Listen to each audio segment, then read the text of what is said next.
வணக்கம். Sunstar media செய்திகள். புதுச்சேரியில் பக்ரீத் திருநாளை முன்னிட்டு இஸ்லாமியர்களின் சிறப்பு தொழுகை நடைபெற்றது. இதில் 1000க்கும் மேற்பட்ட இஸ்லாமியர்கள் கலந்து கொண்டனர். பங்கு சந்தை மூலம் அதிக லாபம் பெறலாம் என்று போலி செயலி மூலம் ஆசை காட்டி புதுச்சேரி வாலிபரை ஏமாற்றி 54 லட்சம் ரூபாய் மோசடி செய்த ஆசாம் வாலிபரை இணையவழி போலீசார் கைது செய்து சிறையில் அடைத்தனர். 6க்கும் மேற்பட்ட மாநிலங்கள் சாதிவாரி கணக்கெடுப்பை நடத்தி முடித்துள்ள நிலையில் தமிழகத்தில் மட்டும் ஏன் நடத்த முடியவில்லை என புதிய நீதி கட்சி பொறுப்பாளர் கூப்பா பழனியப்பன் கேள்வி எழுப்பியுள்ளார். புதுச்சேரி நாட்டிய சாஸ்திராலயா இசை மற்றும் நடனப்பள்ளியின் சார்பில் 6வது பரதநாட்டிய அரங்கேற்ற விழா கம்பன் கலையரங்கில் நடைபெற்றது. இதில் முதலமைச்சர் ரங்கசாமி சிறப்பு விருந்தினராக கலந்து கொண்டு மாணவிகளுக்கு சான்றிதழ் வழங்கி பாராட்டினார்.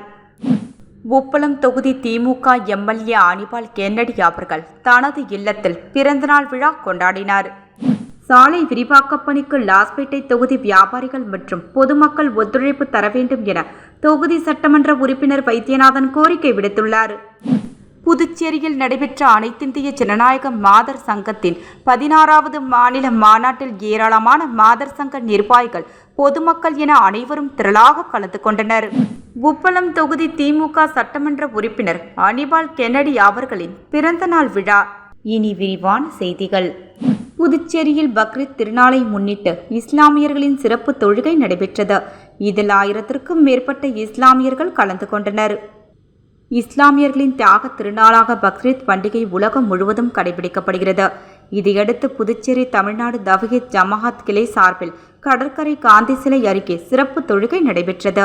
இதில் 1000க்கும் மேற்பட்ட இஸ்லாமியர்கள் ஆண்கள், பெண்கள் மற்றும் குழந்தைகள் என கலந்து கொண்டு சிறப்பு தொழுகையில் ஈடுபட்டனர். பின்னர் ஒருவருக்கொருவர் ஆரத்தழுவி பக்ரீத் திருநாள் வாழ்த்துக்களை கூறி அன்பை பரிமாறிக்கொண்டனர். உலகில் உள்ள அனைத்து தரப்பு மக்களும் சகிப்புத்தன்மையோடும் விட்டுக் கொடுக்கும் மனப்பான்மையோடும் சகோதரத்துவத்தோடும் நீண்ட அன்பை பெற்று வாழ வேண்டும் என்று அவர்கள் வலியுறுத்தினர். பங்கு சந்தை மூலம் அதிக லாபம் பெறலாம் என்று போலி செயலி மூலம் ஆசை காட்டி புதுச்சேரி வாலிபரை ஏமாற்றி 54 லட்சம் ரூபாய் மோசடி செய்த ஆசாம் வாலிபரை இணையவழி போலீசார் கைது செய்து சிறையில் அடைத்தனர். புதுச்சேரியை சேர்ந்தவர் ராஜகுமாரன்.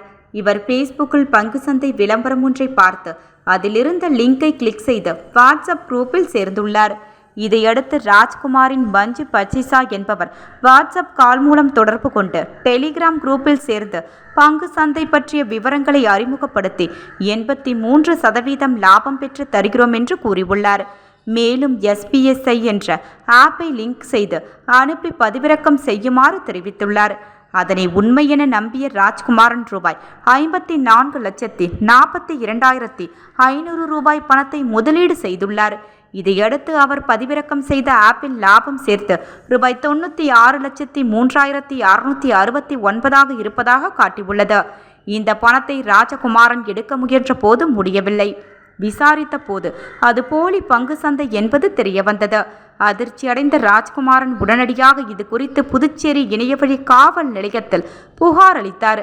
விசாரணையில் அசாம் மோரிகான் மாவட்டத்தை சேர்ந்த அஜிபுர் ரகுமான் என்பவர் இந்த மோசடியில் ஈடுபட்டது தெரியவந்தது.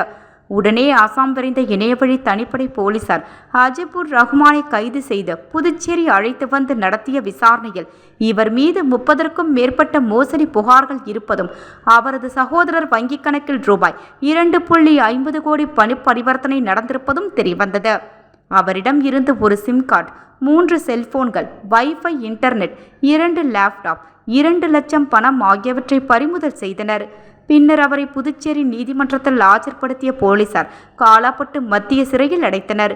இந்த வழக்கில் தொடர்புடைய மேலும் 3 பேரை தேடி வருகின்றனர். 6க்கும் மேற்பட்ட மாநிலங்கள் சாதிவாரி கணக்கெடுப்பை நடத்தி முடித்துள்ள நிலையில் தமிழகத்தில் மட்டும் ஏன் நடத்த முடியவில்லை என புதிய நீதி கட்சி பொறுப்பாளர் கூப்பா பழனியப்பன் கேள்வி எழுப்பியுள்ளார்.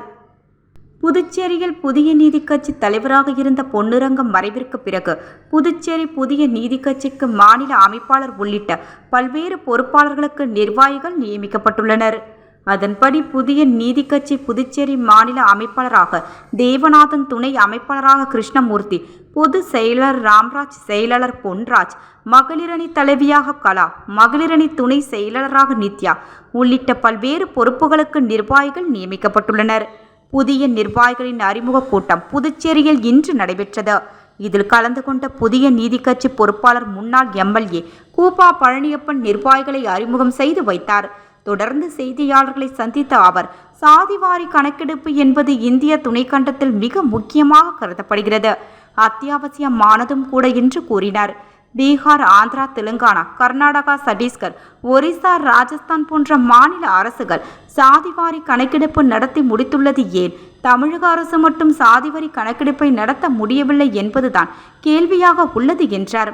தொடர்ந்து புதிய நீதி கட்சி சாதிவாரி கணக்கெடுப்பு நடத்த வேண்டும் என்று வலியுறுத்தி வந்ததாகவும் தற்போது அந்த கோரிக்கையை நிறைவேற்ற உள்ளதாகவும் அவர் குறிப்பிட்டார்.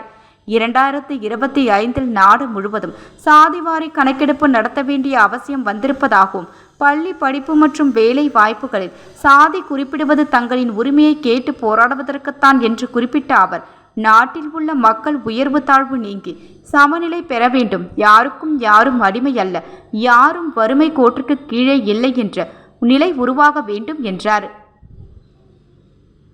புதுச்சேரி நாட்டிய சாஸ்திராலயா இசை மற்றும் நடனப்பள்ளியின் சார்பில் 6வது பரதநாட்டிய அரங்கேற்ற விழா கம்பன் கலையரங்கில் நடைபெற்றது.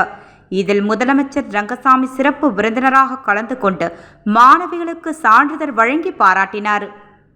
புதுச்சேரி நாட்டிய சாஸ்திராலயா இசை மற்றும் நடனப் பள்ளியின் ஆசிரியர்கள் குரு உமா ரமேஷ் மற்றும் குரு மாதவி ஜெயபிரகாஷ் நடத்தும் 6வது அரங்கேற்ற விழா கம்பன் கலையரங்கில் நடைபெற்றது. விழாவில் சிறப்பு விருந்தினராக புதுச்சேரி முதலமைச்சர் ரங்கசாமி கலந்து கொண்டு அரங்கேற்றத்தில் நடனமாடிய 9 மாணவிகளை பாராட்டி சான்றிதழ் வழங்கினார். இவ்விழாவில் கலைமாமணி ஜெயஸ்ரீ நாராயணன், கலைமாமணி விசித்ரா பாலிகண்டி, குரு எஸ்தர், பிரதீபா மற்றும் வழக்கறிஞர் ராம் முனுசாமி ஆகியோர் கலந்து கொண்டு குத்துவிளக்கேற்றி விழாவினை துவக்கி வைத்தனர். மேலும் இசை மற்றும் பரதநாட்டியம் பாரம்பரியம் மாறாமல் பரதநாட்டியத்திற்கு உண்டான முழு மார்க்கத்தையும் வழங்கிய 9 மாணவிகளின் அரங்கேற்றத்தை கண்டுகளித்த சிறப்பு விருந்தினர்கள் மற்றும் பார்வையாளர்கள் அனைவரையும் வெகுவாக கவர்ந்தன. உப்பளம் தொகுதி திமுக எம்எல்ஏ அனிபால் கென்னடி அவர்கள் தனது இல்லத்தில் பிறந்தநாள் விழா கொண்டாடினார்.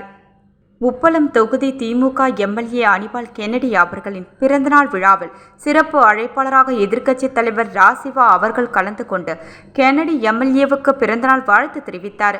அதைத் தொடர்ந்து நலத்திட்ட உதவியாக பெண்கள் சுயதொழில் தொடங்க இலவசமாக தையல் இயந்திரம் வழங்கப்பட்டது. நிகழ்ச்சியில் திமுக பொறுப்பாளர்கள், மகளிரணி மற்றும் திமுகவினர் கலந்து கொண்டனர். சாலை விரிவாக்கப் பணிக்கு லாஸ்பேட்டை தொகுதி வியாபாரிகள் மற்றும் பொதுமக்கள் ஒத்துழைப்பு தர வேண்டும் என தொகுதி சட்டமன்ற உறுப்பினர் வைத்தியநாதன் கோரிக்கை விடுத்துள்ளார்.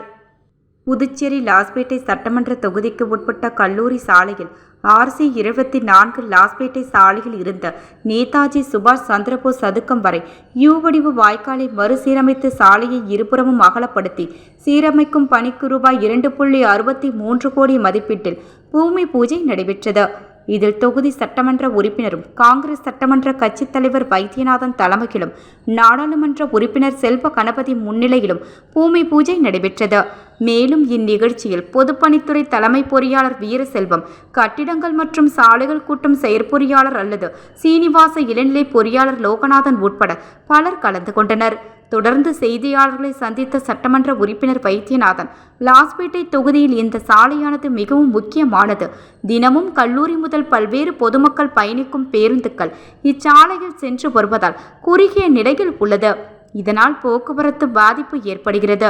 அதனால் பொதுமக்கள் நீண்ட நாள் கோரிக்கையை நிறைவேற்றும் வகையில் பொதுப்பணித்துறை மூலம் சாலை விரிவாக்க பணி நடைபெற உள்ளது. இதற்கு இப்பகுதி மக்கள் மற்றும் வியாபாரிகள் ஒத்துழைப்பு வழங்க வேண்டும் என கேட்டுக்கொண்டார். புதுச்சேரியில் நடைபெற்ற அனைத்திந்திய ஜனநாயக மாதர் சங்கத்தின் 16வது மாநில மாநாட்டில் ஏராளமான மாதர் சங்க நிர்வாகிகள், பொதுமக்கள் என அனைவரும் திரளாக கலந்து கொண்டனர். அனைத்திந்திய ஜனநாயக மாதர் சங்கத்தின் 16வது புதுச்சேரி மாநில மாநாடு தனியார் திருமண மண்டபத்தில் நடைபெற்றது. இதில் சிறப்பு அழைப்பாளராக கலந்து கொண்ட அனைத்திந்திய ஜனநாயக மாதர் சங்க அகில இந்திய துணைத் தலைவர் சுதா சுந்தர்ராஜன் மாதர் சங்கத்தினர் கொடியேற்றி வைத்து சிறப்புரையாற்றினார். மாநாட்டிற்கு மாநில தலைவர் முனியம்மாள், உழவர்கரை கமிட்டி தலைவர் அன்பரசி, ஜூலியட், நகர கமிட்டி தலைவர் லலிதாம்பிகை ஆகியோர் தலைமை தாங்க மாநில துணை செயலர் உமா சாந்தி அஞ்சலி தீர்மானம் வாசித்தார். தொடர்ந்து மாநில குழு உறுப்பினர் ஜானகி வரவேற்க அனைத்திந்திய ஜனநாயக மாதர் சங்க அகில இந்திய பொதுச் செயலாளர் மரியம் தாவ்லே மாநாட்டு துவக்க உரை நிகழ்த்தினார். இந்த மாநாட்டில் மாநில பொதுச் செயலாளர் இளவரசி செயலறிக்கை வாசிக்க மாநில பொருளாளர் மாரிமுத்து வரவு செலவு அறிக்கை தாக்கல் செய்தார். இதற்கு முன்னதாக சகோதரி தெய்வாயினை நினைவு ஜோதி பயணம் வில்லியனூர் கமிட்டி சார்பில் நடைபெற்றது. இதற்கு தலைமை தாங்கி மங்கலட்சுமி தலைமை தாங்க சந்தியா ஜோதி பயணத்தை தொடக்கி வைத்தார்.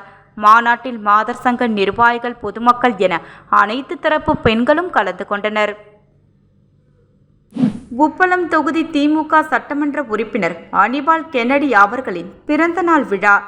முத்தியால்பேட்டை சட்டமன்ற தொகுதியின் சமூக சேவகரும் திமுக பொதுக்குழு உறுப்பினருமான பிரபாகரன் மற்றும் கதிர்காமம் தொகுதி செயலாளர் வடிவேல் மற்றும் திமுக பொறுப்பாளர்கள் பொன்னாடை அணிவித்து பிறந்தநாள் வாழ்த்துக்களை தெரிவித்தனர். மீண்டும் தலைப்புச் செய்திகள். புதுச்சேரியில் பக்ரீத் திருநாளை முன்னிட்டு இஸ்லாமியர்களின் சிறப்பு தொழுகை நடைபெற்றது. இதில் 1000க்கும் மேற்பட்ட இஸ்லாமியர்கள் கலந்து கொண்டனர்.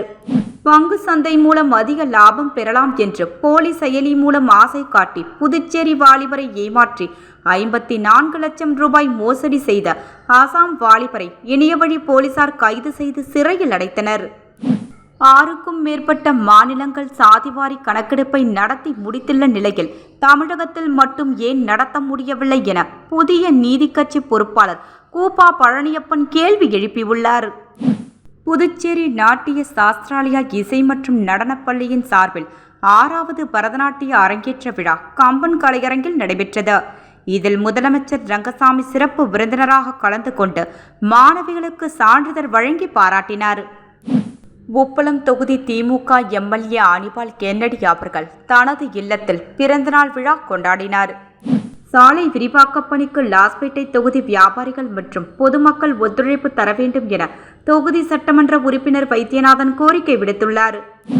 புதுச்சேரியில் நடைபெற்ற அனைத்திந்திய ஜனநாயக மாதர் சங்கத்தின் 16வது மாநில மாநாட்டில் ஏராளமான மாதர் சங்க நிர்வாகிகள், பொதுமக்கள் என அனைவரும் திரளாக கலந்து கொண்டனர். உப்பளம் தொகுதி திமுக சட்டமன்ற உறுப்பினர் அனிபால் கென்னடி அவர்களின் பிறந்தநாள் விழா. செய்திகள் நிறைவடைந்தன. நன்றி, வணக்கம்.